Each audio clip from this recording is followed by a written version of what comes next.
Oh, okay. So, hi everyone. Today we want to share our final report of the IKEA checkout counter observation study.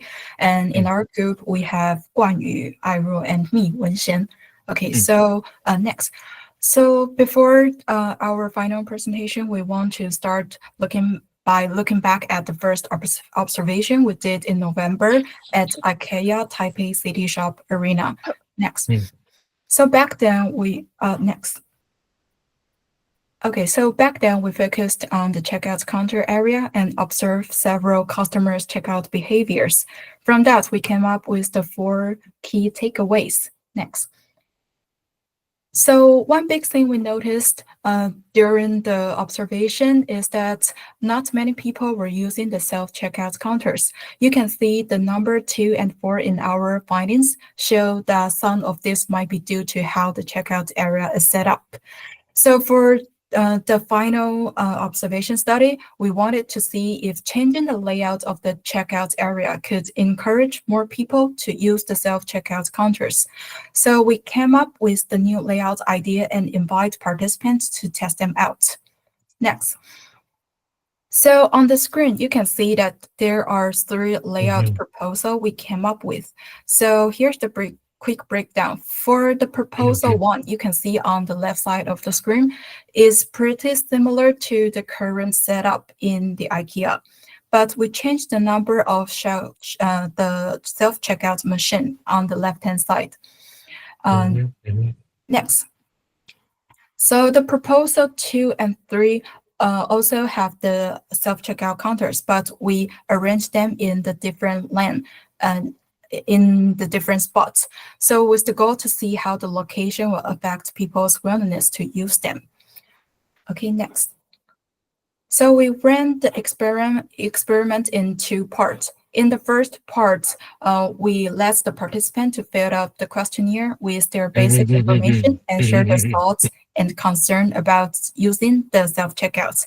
For the second part, we used the simulation. So we used the printed floor plans that you have seen in the previous layouts and the small models to let the participants go to work through and test out the layout, simulating how they would move through the checkout area in each design, like the videos that show on the right-hand side.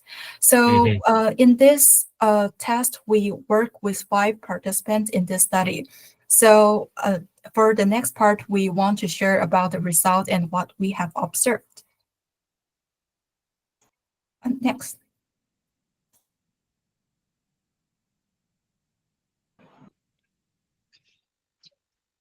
Okay, and next is experimental result. And the result based on everyone's actual movement path. Different locations have a different behaviors. And we found that in proposal 1, and have 3 people stop in, we designed a parking grid.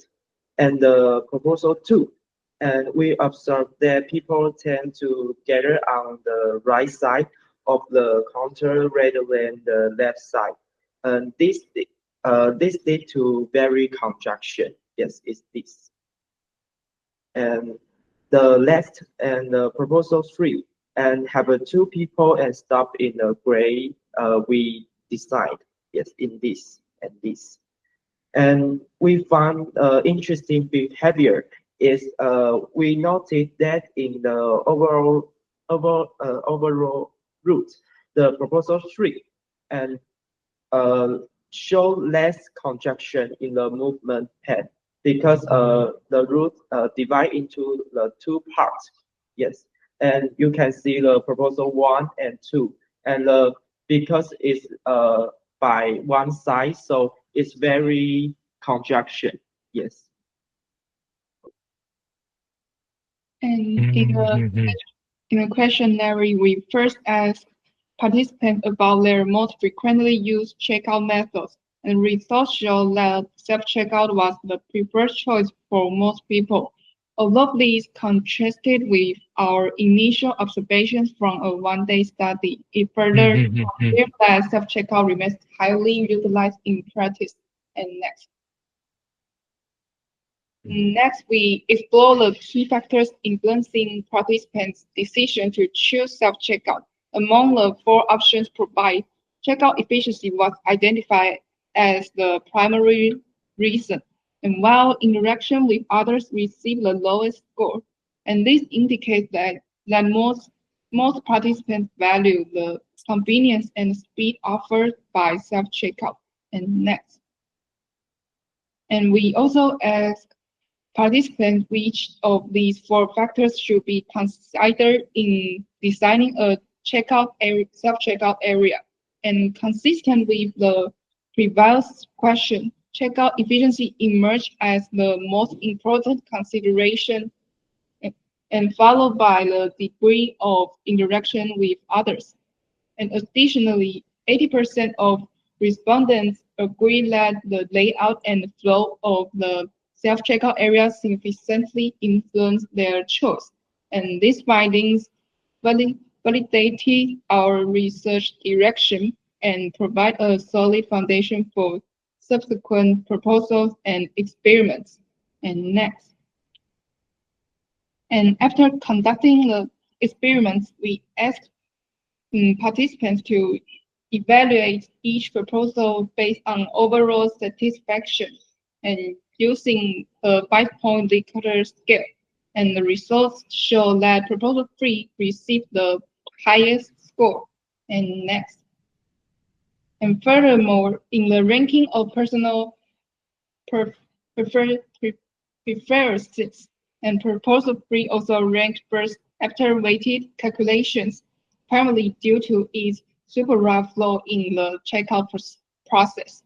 And these findings offer clear guidance for our design improvements and confirm the overall advantage of proposal 3. And next. Okay, so overall, the proposal 3 were the most preferred configuration among the participants, while proposal 1 is consistently ranked lower in all evaluation. So the checkout efficiency was also identified as the most important factor for participants. This indicates that if IKEA aims to promote self-checkout, the adjustment to the current layout should be prioritized. So additionally, management of the self-checkout counters also should be enhanced to ensure the smoother experience for more users. So these are the results for our observation study for IKEA Taipei City Shop checkout counter.